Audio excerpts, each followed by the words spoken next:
For those people who have seen the VCS stream, they will know of a graphic, a clip, where all the players from different teams come charging at Ego to take his throne as the champion of the Winter Split. But what they don't show is what happened after that. They all jumped on Ego, they tied him up to the chair, and Ego was unable to return, unable to play in his Spring Split games, but he has now untied himself. He has returned to the Cerberus house, and Yulwei, he is ready to take blood. Technically, I'm not sure he has returned to the Cerberus house, because I didn't see him in the when I looked at the draft and the teams. There was an empty seat, so Ego might be playing from home. I'm not entirely sure. Maybe we can get confirmation Where from some he of our is most friends. comfortable. Hopefully, but this is exciting news because, of course, I really try to defend Fuguan. I really try to make him seem like less of a liability than he actually was, but in the end, he was no Ego. Ego, two-time champion, the Summer King. Can he actually play in spring? I think he needs a lot of sun to sustain himself, just like Beanjay. Beanjay can only play in spring or summer, hopefully. But let's see if Ego can follow the same trend. Of course, he actually was good in winter, so my point is completely useless. It was a belated summer split, and when you look at Ego's Season 10, he didn't play Season 10 in spring. Same for Season 11, he only showed up in playoffs, maybe showing up a little bit earlier this year, but the trend does continue. And I remember a point that Quincy said towards the start of this, that for Cerberus, you know, they have to play as 3 because Artemis is like 3 players. But right now, Artemis is playing with Ophelia, so he's got like 4 guns or something disgusting. So 5. It's practically a 7v. There you go. It's a 9v5 right now. That's disgusting. If you say so. I'm personally of pretty low opinion on Ophelia's, but of course it's Artemis, and this is an aggressive early gank. A little too aggressive, maybe. Well, they look towards the mid lane. They get the flash out of 2T for flash. Ego burns his flash as well, but 2T is now going to have to be careful on this Rise. Yeah, just not enough damage between the two of them, honestly. Rise already level 3, and he's actually coming into lane with a decent health total, even though he went tier, so no additional HP on his starting item. Ego quickly using the smite to get away from this slightly dangerous situation. He doesn't have a flash, keep that in mind, but DNK a little too late on this attempt. But now Ego actually behind in experience against the Lee Sin, so the very, very early look into the game actually doesn't look too great for Ego. He should be fine just clearing the jungle up. But it is a Grace falling behind in CS against the Lee Sin, so now first move on the map for the side of DNK. And we've seen Graves earlier on today. We saw it being picked up by Luxury and Team Flash. I think it got picked up in games 1 and 2, won both of the games that it was picked. So we'll see whether that Graves trend continues here in the Cerberus against SBTC series. And it's actually such a nice transition from Killer Queen and successful Killer Queen playing the Grace jungle into Ego, because to me, Ego, if you want to characterize and compare him to other VCS junglers, Ego is the refined version of Killer Queen. As Yado is now under pressure, because he doesn't have flash either, and this is a good counter gank. DNK abusing, Well, we've got more plays, this time in the bottom lane. First blood went the way of SBTC. Maybe second blood could go the way of Cerberus, but it will not. And just the one kill across the map for SBTC going into the hands of DNK's Lee Sin. And that's honestly just very solid planning from DNK, recognizing, okay, the enemy mid laner has blown his flash aggressively, so it's my time to shine. I have red buff, I can just Q it onto him, slow him down. My mid laner doesn't have flash, but if he can catch up, he has a guaranteed stun as well, or root I should say. In that case, doesn't make a difference. So, a relatively easy kill goes over to DNK on the Lee Sin, and of course, he's a VCS jungler, so he's a good Lee Sin player. We know the drill. Everyone knows how to play this champion in this league. Yeah, it's not a super exciting first kill, but very good accuracy on the Q there from DNK. Actually kind of bending the bullet behind the minions, so better, more exciting than I initially anticipated. This is not going to change much about the mid lane matchup, I would say, because Galio, well, he can always just default back to, hey, there's a wave, now the wave is gone, now I'm gone from this wave as well. He doesn't really care about the matchups if it's not a Vayne or some disgusting ADC champion, so he should still be fine, but it's a nice start, and especially for the mental edge. Now, I do need to bring up this point because it is a somewhat important point. You might think I'm joking your way, but I am dead serious with this. My first ever time casting Ego. Oh, actually, never mind. We've got to play to the bottom lane. Realmore bringing in two members. What? The hook shot doesn't land onto Tutti. What was that? Now here comes the Galio. Yano gets a taunt, jumps on in. DNK will survive, but Tutti and Palette will not. Celebrity and DNK now on the run. The Flame Chompers will be able to buy some time. Is it enough? There's going to be a hook shot available for Pun. DNK able to ward hop his way out to safety. But there were some interesting plays at the start of that. Rather confusing play to say the least. We need to see, I hope we actually get to see the minimap before the play starts, because teleporting the top laner to defend the bot lane dive is very risky, as Pun just gets a free kill. DNK, can you just go back to base? Apparently not. So that makes the play even better for Pun, but there was a risk of completely sacking the top lane forever if Pun teleports into the bot lane and Emperor is let alone in the top lane for an extended period of time. Very good at killing early tower plates as well, but instead Ego was already walking up there. I'm not sure if he just finished his clear there. We need to see the replay again, or if he just had the awareness to cover for Pun, because this opened up the whole defensive teleport possibility and changed the play entirely in favor of Cerberus. So amazing awareness first game in for Ego. I'm not sure if he called for this play or if this was just fortuitous positioning, but it's good to see Cerberus show some better coordination in the early game. A good start for Cerberus when you look at the kills, but when you look at the gold, it is on the side of SBTC. Back to my point on Ego. Do you think, Yulwei, Ego has remembered how to use that Rift Herald? You're never going to let that down. In the meantime, he just kills people. He doesn't need the Rift Herald. Yeah. I mean, it'd help if we could actually see the kill, because then I could commentate over it, but yeah. Well, let's see. Yeah, he had some issues with the Rift Herald. I think you flamed him for like 5 weeks after that. You still, I mean, you're bringing it up now. Okay, in the very first game in Spring Split, okay, you're still bringing it up here. No, I've got a reason for that. I've got a reason for that. Ego did that in my very first ever game casting Cerberus. In fact, it might have been my first ever VCS cast of Winter Split. I don't remember that, but we're going to talk about this play because this is how Ego got his first kill of 2022 Spring. Yeah, it's basically just Pun playing secondary jungler. His jungler covered for top lane, so Pun decided to just cosplay as the jungler himself. He's 20 CS down, which is unsurprising because he hasn't been in top lane very much, but he's making stuff happen. 103, and yeah. Camille used to be a good jungler because she has amazing ganks and amazing lockdown, so if she can just forego the laning phase against the Fiora where she never wants to be, she can make stuff happen. Now 2 kills on 2T and a 4-2 kill lead. We're still even in CS though, or in gold I should say, and especially in the top lane there's a little bit of an individual advantage for Enper, who has been a very good carry player, so let's see if he can make stuff happen to accelerate his own team. And actually, for both Emperor and Pun, neither of these players have been particularly successful. I want to say in the early stages of the game, they very rarely have a CS advantage at the end of the laning phase.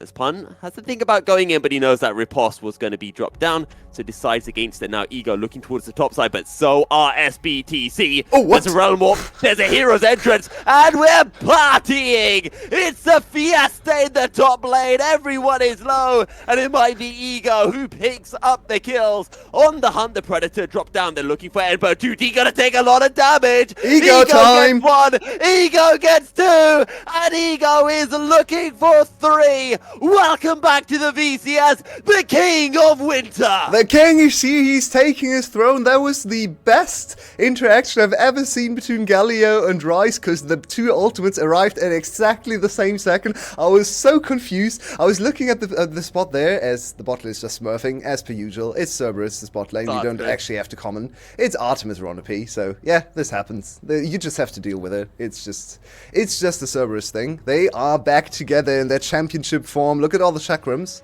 It's not able to actually bring them to the tower, unfortunately. But yeah, that was just Rice ult and Galio ult arriving at the exact same frame, and I was so confused looking at that because Galio was supposed to arrive and change the tide of the play, but suddenly there were so many SBTC players too, and Ego profits with a 4-0 grace in his first game on stage. And look at that, that's an Eclipse at 10 minutes. Have fun dealing with that, anyone on the map. Now, you'll wait, I usually don't ask for much from the VCS. I usually just ask for clean gameplay, good solid drafts. This is how Artemis got his kill. As you mentioned, it's Artemis. But I'm going to ask the VCS for something a bit different. Give me an Ego Pentakill. That's what I want. That's what I want today. On one hand, yes. On the other hand, would be a Grace Pentakill, so absolutely no. Maybe you can play a different champion. Yeah, it could be game 2 or game 3. I don't mind, but I want the Pentakill today on his first series back. So Pun is trying to... Yeah, Pun has to walk away, but good awareness for him to just leave the top lane. Pun is not super attached to any of the creeps in the top lane, you have to say. It's good play. He's just making use of the ability to create stuff in other lanes, and he's almost... Camille is in a weird spot right now, where Camille, everyone still thinks of Camille as this hyper carry late game scaling side lane threat, but actually Camille right now is very often played as a blind pick, weak side kind of champion scaling into team fights, not actually emphasizing much on side lane pressure and trying to 1v1 isolate 1v1 matchups. Camille is much more of a team fight initiation tool and just trying to buy time and provide an additional damage threat from the top lane. So she has evolved as a pick and is not actually that big of a focus point or a focal point for her composition anyway. You can just play weak side Camille. And yeah, she's fine. She's going to struggle in the 1v1, but she doesn't actually want to go in the 1v1 ever. Cerberus are looking beautiful. Cerberus are playing proactively, and Cerberus are looking for picks. 4 members on the bottom side, 12 minutes in, and the inner tower has already fallen. This Cerberus side, this is what we expected from Cerberus coming into the spring split, and they have needed no time whatsoever to get rolling. And I'm really impressed with their gameplay, because it's not like SBTC is collapsing. They're making stuff happen. They have good laners. They're actually finding plays like Emperor now roaming down for the solo kill. They're not without opposition in this game. They're still dominating the game. We're looking at a 2k gold lead. We're looking at a dragon advantage as well, and 2 towers in the bot lane. So Cerberus really showing up in a relatively high level of gameplay from both teams here. I'm very impressed with either side, but Cerberus so much more proactive than the rest of the spring split so far, where they just don't really do much before team fights and then might even lose team fights against the better teams. This is the Cerberus we have come to love in the winter split. So much more proactive and aggressive. They even won some early games against GAM of all teams in the winter final, and even in the last time they played in winter split. So I'm getting hopeful for a better playoff series, because I was already feeling a little bit down after GAM 2-0 SGB. They're looking on path for the 14-0. They can't go to MSI, as we all know. But if Cerberus can come back to form, we might end up with an amazing final. Now, I've been making a point of not bringing this up because I didn't think it was necessary, but I will do now, and you can call it a Casticus. You can all flame me if it goes to crap later. But MSI, Cerberus are here. Cerberus could improve. I'm here for it. I am here for Cerberus to take down GAM. What a storyline it would be as well. If Cerberus play GAM when they don't have Ego, GAM go undefeated in regular split, and then Cerberus beat GAM in playoffs. I mean, how sick would that be? I do want to see Artemis just shitting on all the major region AD carries. I mean, that is very true. But maybe we should hedge our bets a little bit. We have a nice teleport play coming in. We run a P. Can he get on top of 2T or DNK maybe even? Oh, that is beautiful. The Lee Sin can't get out of the pit. And Yano picks up the kill. My God, you'll wait. I am so high on Cerberusium right now. My God. Ah, it's tasty. It is so tasty, this game. What's not tasty is this last pick or late rotation set. Definitely something Palette should think about again. I actually think we are, especially B, has actually fooled people into believing set support is good again. I wanted to bring this up last series, but then he actually looked kind of decent. But yeah, the set support isn't actually that great. It's not played in any other regions, really. B is an amazing set support. He also has the Senna alongside him most of the time when he plays the set, so he can actually just get farm and be a little bit stronger. You shouldn't just pick Set randomly as your support champion if there's no real purpose, and even Carrick's pointed this out on the analyst desk. What is the Set here for? Well, it turns out he's just here to end Artemis. So far in this game at least. Ego, he's 4-0, he's not that easily killed. You are challenging the champion right now. Make sure to bring your friends 4-on-1. Welcome back, Ego. There's your first death of the split for you. Pun being run down by Emperor. Pun trying to get away with a hook shot, but Emperor will chase him down. And for SBTC, it is 2 quick kills. Decent punish from SBTC, focusing the members that were a little bit overextended. I do not understand what Pun was looking for in that play. He just walked away immediately from Ego instead of trying to protect his 4-0 jungler. I think he could have sacrificed himself, bought a little bit of time using the hook shot and maybe even just flinging himself in front of Ego and help his king survive. But instead they both go down. And that's a decent shutdown picked up by Emperor. And also, I think the kill went over to Celebrity, to actually the 2 most important targets. SBTC, they still have a lot of fight left in them. We have been gushing about Cerberus, but I'm so impressed with the other side as well. SBTC keeping up with our vintage split champions. And now Emperor 50 CS lead 2-1 over in the top lane. Who's gonna stand up to him? And Celebrity actually 1-0-1. With the completed cull, he is accelerated beyond belief.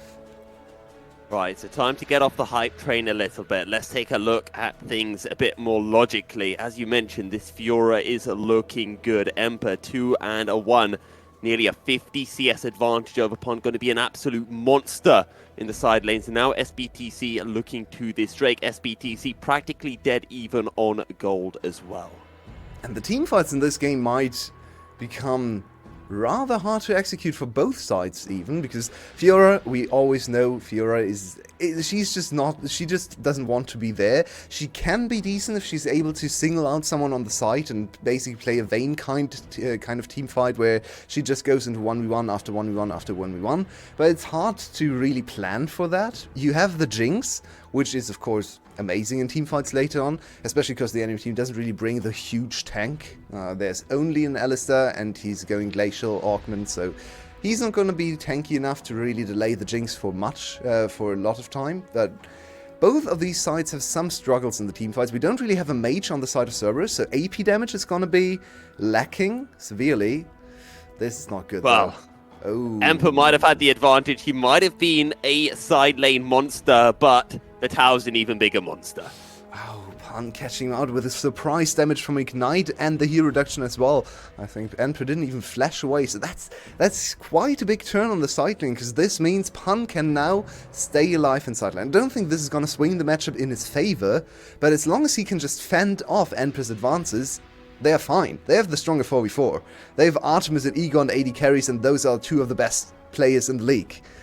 Probably the best AD carry player and probably the best AD carry player in the jungle too. So it's quite a good prospect to have to fall back on in teamfights. Let's see what Emperor did. Just overcommitting. I'm guessing he tried to dive. Yeah, definitely.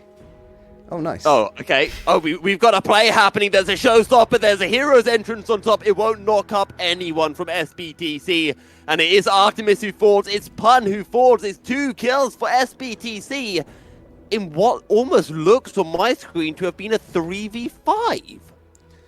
So there must have been a huge mistake from Ronopi not protecting his AD carry better against Palette's advances. We just asked ourselves what Palette is here for, and apparently it's to insec the enemy AD carry into his team and shut him down completely. Now suddenly, SE with an opportunity to get in the lead for the first time of the game.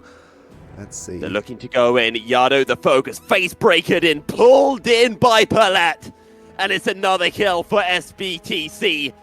And I want to talk a bit more about Palette, because Palette has had such a change in form from winter last split, where he was all over the place. We know the memes about Palette, where he took an entire wave of aggro as Rakan to freeze a wave and died. There's none of that Palette right now in spring. Well, he had a little bit of that in this game, to be completely honest. That first kill for Artemis in the bot lane That was rather int. He just walked it red-white Aphelios, but the rest of the game, very creative and able to find the angles. I'm not entirely sure what Yado is doing here. Just completely overstaying his welcome. Unfortunately, Spring Yado, you are not incorrect there, and this has been one of the struggles. Analyst Desk was very harsh on Yado. I think maybe a little too harsh, to be perfectly honest, but this game is definitely siding with them more than with my opinion of Yado, who has been okay, not great in my opinion, but let's see how he conducts himself for the rest of the game. His time has kind of passed already. He's Galio, so now he's just on peel duty. But the Cerberus is having none of that, just running at the Baron. DNK is in the area, so they need to be careful. Flipping the Baron this early? Started. It is low. Now they're looking to turn. They're looking towards SBTC while Ronop and Artemis continue on the Nash. But Artemis is down to half health, and Tutti just looking to go straight in. But Ronop is on peel duty. DNK low, and DNK will fall. It's collateral damage for SBTC. The only kill of the fight so far going the way of Cerberus. Tutti still pushing forward. Tutti still looking to drop down the damage, and he overloads the Mad Cow. Ronop will fall. Super Mega Death Rocket. Artemis is incredibly low. Ego is low. The teleport from Cerberus as they're looking to turn this back into a 4v4. Pun on the side. Tutti trying to buy time. Nicely done. Not going to be lad. And in goes Tutti. Down goes Artemis. Ego locked in. The hero's entrance will not keep the jungler alive. Pun gets run down by the two members of SBTC. Yado will fall as well. And SBTC will get 5-4-1. The Baron is up. And it's a prize for SBTC to claim. Duty is a complete madman. We know he can travel across the whole rift whenever he pleases, but he can also just stand up to the enemy team, just 1v5, basically just run at Ronop and kill him in front of all his team members, then ult out of the CC on top of Artemis. He didn't actually disengage, he used his ultimate to go on top of Artemis. What a mad lad there. Complete domination from 2T, amazing Rice play, and out of nowhere, SPDC is dominating the game. This was over-aggressive from Cerberus. No real need to go for the Baron this early in the game. They wanted the fight, they got the fight, and initially it looked decent, but they invested so much to just kill DNK. Look at the other side, Ronop. Look at 2T, he's just stepping up to so many members and no one gets on top of him, so he can just fire away all the overloads. You'll wait, there's a term for that. It's called balls of steel for 2T. Oh, yes. I mean, the ultimate was even more steely, because that was... That was insanity. He just ulted forward. He used the ultimate, he dodged with the ultimate DCC, and everyone thinks, okay, he just disengaged. No. He was already planning ahead for the next play and killed Artemis. So he killed the entire bot lane of Cerberus all on his own. And suddenly, SPTC, once again in teamfighting form. They've been amazing in teamfights, but this can't happen too often.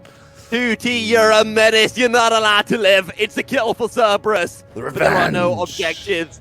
For them to take revenge is sweet for Cerberus, but what's even sweeter is the goalie that SBTC currently have, a 4K advantage. They're the ones in the driving seat of this game, and they have some pretty good scaling as well on their team, courtesy of that Fura, that Rise, that Jinx. And you will apologize, you will definitely cut us some slack for focusing on Ego and his glorious return, his 4-0 start to the game, but Emperor is here to get some solo kills for himself. I think he's doomed in this situation, I think he might be doomed. There's a Predator. Yado just runs on in. There's no way for Emperor to turn this one around. He's taunted. He's got a dash collateral damage. Ripples it away. Artemis coming down.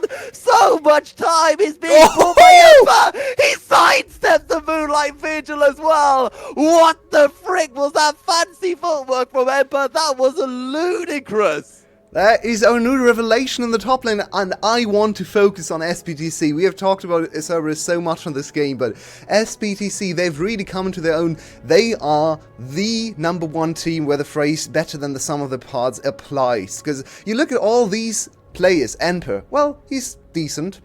You drank him below. I'm going to be honest with you. You'll wait after that. He's looking really good. Yeah, that is for sure. But DNK, you look at DNK, yeah, upper echelon of junglers, but not the best. 2T, a rookie, still very green, right? That is the beautiful solo kill from Emperor. I mean, honestly, it's just Fiora being Fiora. And there's not much Pun can do, so I'll continue my point. So we have 2T with Celebrity, very decent ADC, but not Artemis level. And then Palette coming back into his form, but not quite Taki or B level, right? So overall a decent team, but then you look at their team fighting and their coordination and how they play together, and suddenly they look like a top team. So this team in the last few weeks, they've taken way too much time to gel, but now they've finally arrived, and it's just in time to make the playoffs. They have the most difficult schedule ahead of them, all the top 3 teams, but if they can play like this and contest Cerberus with ego, who tells you that they can't beat SGB or maybe even GUM? SBTC are looking so good this series. Or this game, I should say. We're only 1 game into the series. I don't really know Yulway, because I don't know if this is a really good game or if I'm so high on the hopium right now that it just feels incredible, because I feel like the teams are high on this hopium as well, and they are pulling out their A game. Oh, for sure. I think the early game was very high level. We had a few blunders here and there with the objective setups, especially from Cerberus' overzealousness on securing the Baron. They really cut them or brought them into quite a big disadvantage. I want to actually look at Celebrity, because he's just coasting along. He's just here for the ride, picking up kills as all good Jinxes do, just getting the auto attacks on the last hits there, maybe a rocket here or there too. And he's 2-0-4, 3 items completed already. This Jinx is scaling up to take over the slack. That's 2T he can't really carry for the rest of the game because he's tank Rice, so it's just in time to take away the responsibility of DPS from 2T. This is the perfect transition, honestly, between the 2 carries. Now, there's one player that I want to talk about with regards to Cerberus, and that's Yado, who is now looking to be the weak link. There's no more Fook 1 in this team, at least not in this game. You can no longer criticize the jungler as being the weak link. Maybe you can, but I want to talk about Yado. Yulway, do you know how many champions, how many unique champions Yado has played this spring split in the VCS? I think a lot. I remember doing the graphic and probably like 10 or something. It's 9. 9. Do you want to guess how many of those champions he has actually won a game on? I'd say 5, half of them. Wrong. 2 champions. Oh my god, He's won 8 games on Ari. He's won 1 Look on at Artemis. Silas. And that's a kill for Artemis. They're looking for 2T as well. The Realm War will just get 2T out in time. But it's still a kill for Cerberus. You can't forget about Artemis. He still wants to be the best player in the league. He was in winter. Kiaya is putting in a lot of work to take that title away from him. Artemis is here to carry his team through the late game. This was their amazing setup. Ego carries early game. The solo laners stay in the game. Then Artemis takes over late game. So 5 and 2. Amazing flash reaction on the rocket. But now no summoners on Artemis. So he needs to be careful. Once again running at the Baron. They have the white gun, so a lot of damage on the Baron, but DNK is here. DNK is making his way. Yado will teleport in. The first Baron attempt for Cerberus ended in disaster. Again, Pun just goes, trying to force DNK out of the fight. The hero's entrance and the Baron has been secured. And Cerberus turn their attention towards the rise. 2D goes got him, but he will fall as soon as he comes out of stasis. In comes Palette from the side, trying to get onto Artemis. Artemis might die, but Artemis doesn't quite have enough damage. Wanna be headbutting the Lee Sin now, but safeguarding back in is DNK. Now looking for Yado and Ego over the wall. Pun on the run. Celebrity running him down with the rockets. One more comes through.